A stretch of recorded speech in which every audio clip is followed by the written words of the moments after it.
Hi, my name is Coach Dexter. I have just had an interesting conversation with Mr. Pius Mushiri about my journey in life and how I got my finances right through Nabo Capital.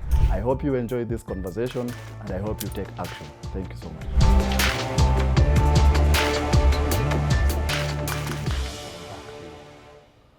Okay. This was until that was like during the COVID period, where there was a change of the why for me. Why? Yeah, why we do what we do as a club, because it became a little bit strenuous to the club, just supporting the kids without the parents now sort of giving something, or and that's where now the idea was like maybe we could try to have a social enterprise instead of just somewhere where kids just come, a community thing. And a place where people come dump their kids, play football and...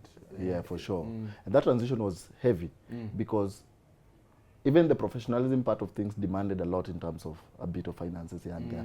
And we started asking for something small from the parents because they needed training kits. They had match day kits because we started procuring training kits and the kits that we were using to play the games that were branded, those ones we sort of got money to make. But now we thought that the parents would chip in terms of buying the training kits.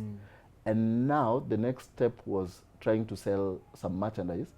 That kit, the match day kit, we started selling replicas of that just to try and get something going, because now we even had some other coaches who are coming in to try and coach these categories. And I mean, volunteering is okay until it's not okay, until there's some bills that need to be paid. So the thinking futuristically, for me it was like, because I was the founder, I started thinking what would happen to this football club moving forward, so that at least these coaches would get a stipend for them to be here and to continue doing the good work that they are doing. Again, that was the time for me. I had a child, and I was so did you like introduce a fee? A fee that every kid who was in the academy would pay? How much was the fee? Actually, it was not even a fee. It was just taking care of the small things. The things that the club would take care of. Yes. Now we started asking the parents, now can you chip in? Was it like a standard amount, or it was? Not really. For example, training kit for your own child. Something that they will have moving forward. That they need now. It became a need. Because now every child needed to look professional. They needed to invest. They needed to invest in their children. Exactly. Exactly. And I must admit that did not go well, because the idea is that once you are allowed for the longest period of time to have something for free, when things change, you start thinking, no, there's a problem here. So there were some casualties. Of course there were. Some kids that dropped off. Yeah, but for sure, I think I was ready for that because I knew that would come. I knew that would come. And I used to tell my team that I feel like now with this, if half of these kids go, and we have half, then now we have half that are properly dressed and committed. Then it would be a blessing for us. And so during that transition, of course, the professional side of things started happening, and we looked good in training. And of course, now you could even afford, because if you're procuring these training kits for at 800 and you're selling them at 1,000 shillings, you have 200 shillings per. That means that there's some revenue that the club is now started to get.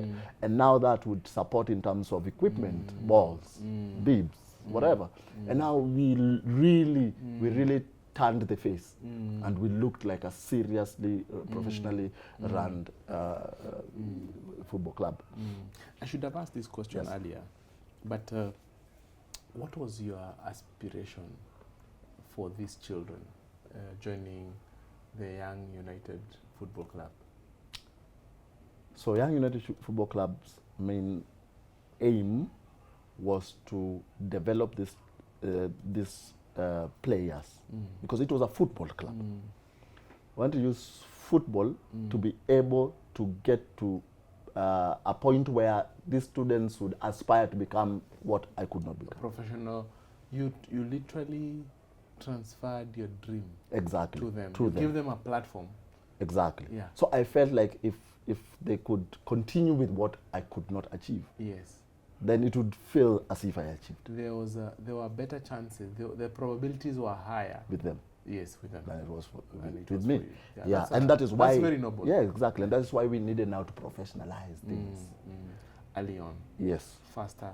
Yes. Yeah. Of course, the first few years was about now getting students into community, but now after that, the whole idea of this football club was to run as a professional football club. Football club. Yeah, now that is what informed the change now. So now you've transitioned. Yeah, into a social enterprise. Yeah. So that was 2020. That is in 2020. We are not even we are supposed to be social distancing. Exactly. But now after all that social distancing, return to training happened, and then now the ideas changed and everything, and now we took flight as a social enterprise. I worked really well, but now it coincided with my thinking that it was time for me as a person to step out. To step out of the institution? Yes. I see. Yeah, so step out now and probably now, personally now, get a life of my own. Because remember, as much as I'm still the brains behind and the founder and everything, at that point I already even had a family. No. You have already had a family? Already had a family. By 2020 now I have a child. Yeah, and a wife. Yes. And a wife. So now again, remember how we're coming now. This is another transition because you have to now fend for these people, you need to provide for them. Yeah. You're no longer alone. Exactly. So is it that you felt like your purpose was fulfilled? Yes. As far as the football club is concerned, or you felt that financially you need to do something different in order to be able to take care of your family, and that could also compromise the progress of the football club? I'd say a bit of both. Yes. One thing is that I usually felt like for the progress of that institution, it would not be dependent on me in the long run, because I have to transition one day. So I have to build systems that allows for that to happen. So all along I had been trying to do that. And I knew a day will come where I would not be the one who's constantly there for things to go. And now, even with what you're saying about the family and the pressure, the financial, now this all just like started this whole thing. Because now you need to start thinking about your life. You need to start thinking about paying house rent, and you have now two people who you have to take care of. So it just coincided. But my thinking was, it can continue with the people that are there. Now that we've even transitioned into a social enterprise, the people who are there now, they could not be as comfortable, but at least they have something to continue with this dream. There is some cash flows. Yes, exactly. Some little cash flows. Exactly. At least to start and run the as I transition as well. As you look for other opportunities, but opportunities in football. Yeah. Because remember, my dream is still to be in football. Is football. So all these other opportunities that I feel like I need to have, I still think I'm not going to work in the banking sector. No, it is in this game that I love. Yes, your mission and calling is associated with the game. With the game. Yes, exactly. Okay. Yeah. So, Coach Dexter, wife has sneaked in somewhere in the story. Yes. Can we at least introduce her nicely? How does she come into the picture? Wow. That's another exclusive, is a big one. And a big transition. Another big transition. Thing is, that happens in 2016. Still in that small house. Remember that one? Yes. Now you're by yourself. Yeah. You live by yourself. Yeah, that time I still live by myself. You already set yourself up for somebody else to come and join you. Yes. And then somewhere in 2017, we need to move house into a bigger house. With her? With her, of course. And then now we're expecting a first child. Did you meet her like in the course of coaching or? No. Yeah. No, actually, it was just God sent. What's her name? You know, you need to honor these people. Yeah, we need to honor this one. The blessing here is that that's my ex-wife. Yeah, okay. That is the blessing. Okay, okay. I don't know if I'm allowed to do this. Yes, please. Cecilia. Cecilia was my first. Yes. Was my first. 2016. Yeah, 2016. Yes. And now we have a child in 2017. Yes.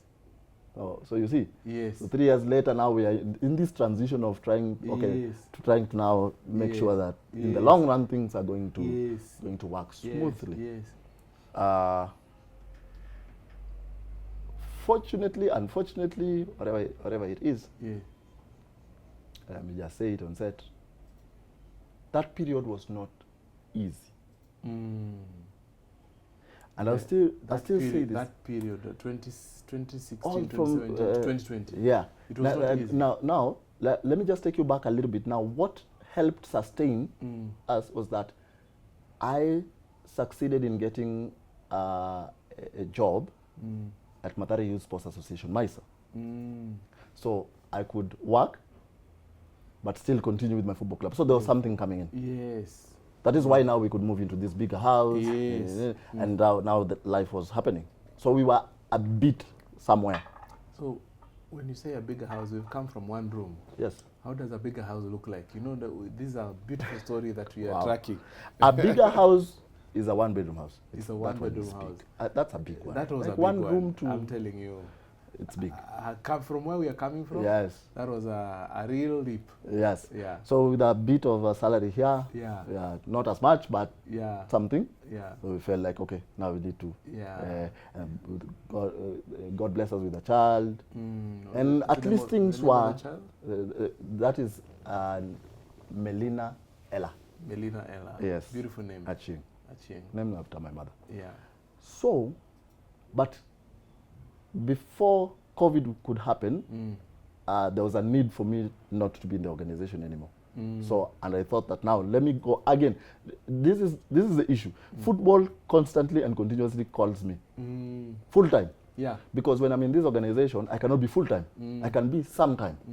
But I feel like I need to be in football full time. So somehow I leave this job. You again go back to the thing that you love. Exactly. I leave this job and say, let me focus on this thing. So I come back. But now, this reality is every single time keeps slapping me. Yes. That, you know, you're coming to something that you love, but it does not generate income. It does not generate income, and it's affecting your family. Exactly. It affected. It affected your family. Now it affected. Yeah. And there are some casualties. Yeah, casualties have to be there, and that's how the thing happened. Yeah. And you know, I thank you for being vulnerable, because the whole idea of this conversation we are having is to really underline how our lives are influenced by availability or lack of cash flows into our pocket. True. Whether it is going to school, whether it is where we live, whether it's the people we are married to or sustaining a marriage, you can see it is the common thread in this story. Yes. When it goes up, things are okay. You see something changing. Yeah, when it goes down, everything comes you down. see again life responds to it. Yeah, sure. So there are people who are listening to this story and they're going through the same thing. Yes. And they are listening to you. Yes. I am sure they are gleaning lessons from this. But also, what I'm hearing from this story is how many times you have had to start again. In fact, the more I think about it, this is a story of starting all over again. So it's a story of hope and starting again. I agree. It's something that many people are so scared. Yes. And also it's a story of constantly being called to that thing that you love to do every single day of the year, even though it costs us so much. So much. So I just wanted to be comfortable about it, because it's going to minister to many people. I agree. And I always call myself head of startups. Yes. Clearly. I'm head of startups, by the way, in my own company, because I'm never afraid to start. Yeah. Again, I'm never afraid to start. Yeah. That happens. So, the marriage happens. So that marriage happens. Yeah, it couldn't cope with that pressure, disruption. Yeah. So I say, okay, fine. And because I'm called for this thing, I said, okay, stubbornly, this is it. But we've got this thing that we'll have to do. This has to happen. It's got to happen. Exactly. You know what I do?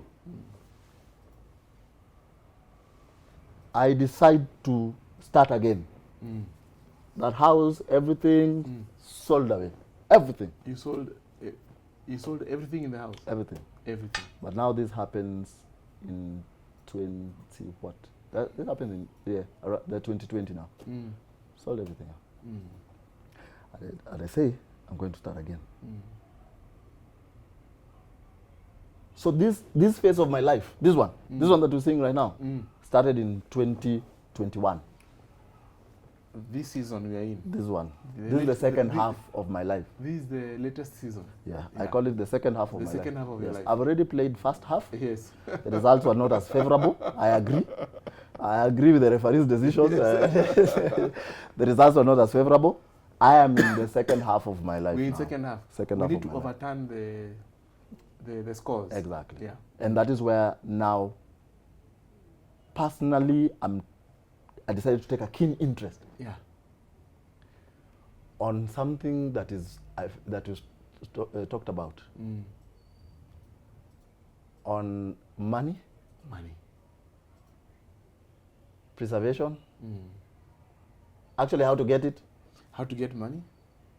How to preserve it. How to preserve it. Because it can come and still go away. Yes. Yes. And God did his thing. Remember, I was saying that now I need to transition into somewhere I can at least get something from the game. An opportunity presented itself where I had to go and do some selection or whatever. I accompanied some people to do some selection, and then my current employer saw me do my thing and approached me and asked if you could join them. I could join them. And how many years down the line? Maybe 2021, 2022, 2023. So who are your current employers? True Talents of Africa Football Academy. True Talents. True Talents of Africa. You guys can check them out after this. True Talents of Africa. Yeah, Football Academy. Football Academy. Yeah.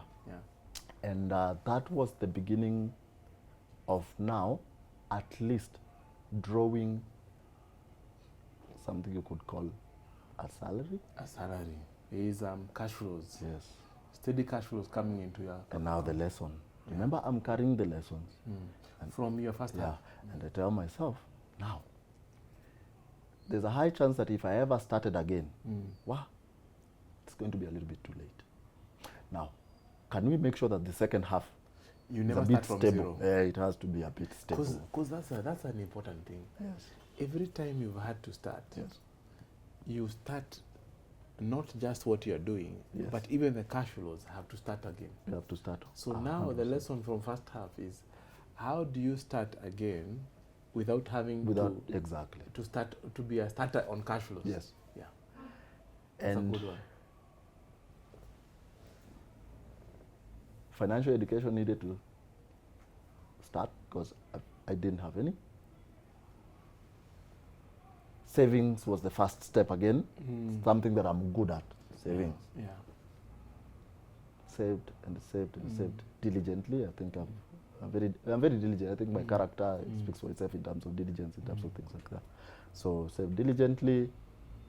And then now, as I was saving and I was gaining the knowledge, personal, I just do my own personal. So how are you learning? Where are you getting this financial education? I think when you're deliberate, you'll get it. You ask people, because there are people who are doing it. You pinpoint some 1 or 2 or 3 people who you can ask. You go online, you get it. And so you go, for example, even if you go today to your bankers, they will, of course, sometimes they try to take you towards their direction. Yes. But at least it's education. At least you know. You'll live with some information. Exactly. And then after that, that is where you now go into the next transition. After you've known about that level of education which involves savings. That is, I feel like it's more leaning on the saving side of things. And as you progress your financial education, you bump into something else, which I think that is where now my relationship probably with Nabo Capital now comes in. Because now from financial savings, literacy, from saving to now probably investing. So you are these are reflections from your first half of life. Yes. And that lead you to your introduction to Nabo Capital. Yes. How did you get to know or hear about Nabo Capital? So with Nabo Capital, the first thing that is important that I have to say right now is that when I was going into this part now of not saving but investing, because savings was happening, but was happening through the bank. Because I had first thing that I did when I got into like the space, the employment space, first thing I did, I went to get a savings account that had something that could give you some interest. So even when I was saving, I was at least getting an interest. Of course, not as big, but the goal was to as I save, I try to understand a lot of things in the financial world, which I continued using financial literacy. And then one underlying factor was that I was looking for something that could match up who I am. One thing that I was looking for was professionalism. I think I'm so big on that. And I wanted to see, because professionalism, you can see professionalism. I think that especially if I speak on the financial sector, you can see how, if I compare videos, for example, the way videos appear, X is a financial institution, B, and you can look at even the video and you can tell. You can tell the guys who are really intentional, who are really going all in, and then you can tell the guys who are somewhere here. They're half-hearted. Yes, and then you can tell the guys who are just... So personally, when I was going through the education, especially online, I was looking at that. I'll say it honestly, because I think it's honesty one of the values that I have. I say that when you look at the videos that you guys produce, Nabo Capital, the professionalism, it's clarity. You see it. You see, this is some guys who know what they are doing. They know their craft. Exactly. Yeah. Apart from that, there was the most important thing for me. And this one I learned, because I think I landed onto it took me a while. Because I was in the market and I wanted a good thing. It took me a while to make a choice. Again, I think that's part of my character, not jumping into things and being very diligent with trying to observe. And I think I listen to you a lot. Because I feel like the background check of the founder is very important. It's the character. Exactly. Yeah, so you know the character. Yeah. So I think I listened to your stories and I was like, okay. One thing is that your story is very relatable. I feel it with mine. It's a story of struggle. Because you keep talking about 1988 where your dad lost his job and then things started happening and how that has worked its way to who you are, to where you're seated today. There's a story of pain somewhere there. So I think like even in investment, it's important to find an institution that you can, whose founder you sort of can relate with. Because I feel like with that, when you sit, because this organization embodies who you are. So that means that even if I come here and I don't find you, and I find the people who work with you, it is easy for them to understand my story, because my story is almost similar to the story of the founder. So I felt like that was important. Connection. That connection. So I did that. I put Nabo on the side. I was still doing my you need to do your due diligence. I put Nabo on the side. Some other guys, try to look at them. But because this was important for me, like especially there's a part of, if I ever have to start, I will never start again from scratch. ground zero. Was very important. When the time came for me to say, okay, now I've saved, and now I have the knowledge, and I feel like I've done some background checks, now I have to make a choice. I said that the bigger part of what would be my extra time, so we are in the second half, and then there's going to be an extra time. Yes. So the bigger part of what is going to be my extra time, I would want to probably entrust it with this. See? And these other water breaks, heat break, then maybe those ones I can try with some other guys. But the bigger part of what I know is coming, I'd like to do it with someone who I feel Connected to. It took a while. That's what I want to continue stressing. Yeah. It took some time. It's a big decision. Yes. Especially learning from your first half. Yeah. Yeah. And I took a step of faith. And I think I wrote an email or something. I think Anthony explained it so well when he wrote to me back your to me. Financial advisor. Yeah. And he's been very important to me. I call him almost all the time. So yeah. Say again between June and August where I made the decision. So I contacted in June. I still made the decision in August. And before I made the decision in August, I was here. I came here. Wow. I had a chat with him. He took me through everything. That is when now practically, with the fact that I understood there's a word called portfolios, that is why now practically I could see how a portfolio is created and what a portfolio could do in the future. And because I was coming from a point of, I feel like coaching allows us to be programmed. We have plans. You know, in the coaching profession, you have to be a planner. And because these are things that I already had. So I just took this plan, put it here. And I came with it and said, this would be the thing that I would want to do.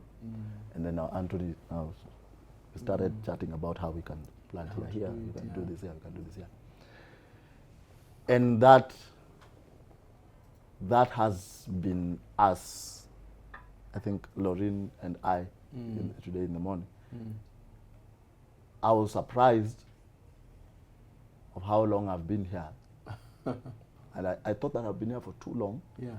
And I realized I've been here for a shorter period. Yeah. And she was telling me that the milestones are here. Yeah. But I feel I told her something. That the reason why I feel like it's been long is because of safety. It's because I feel safe.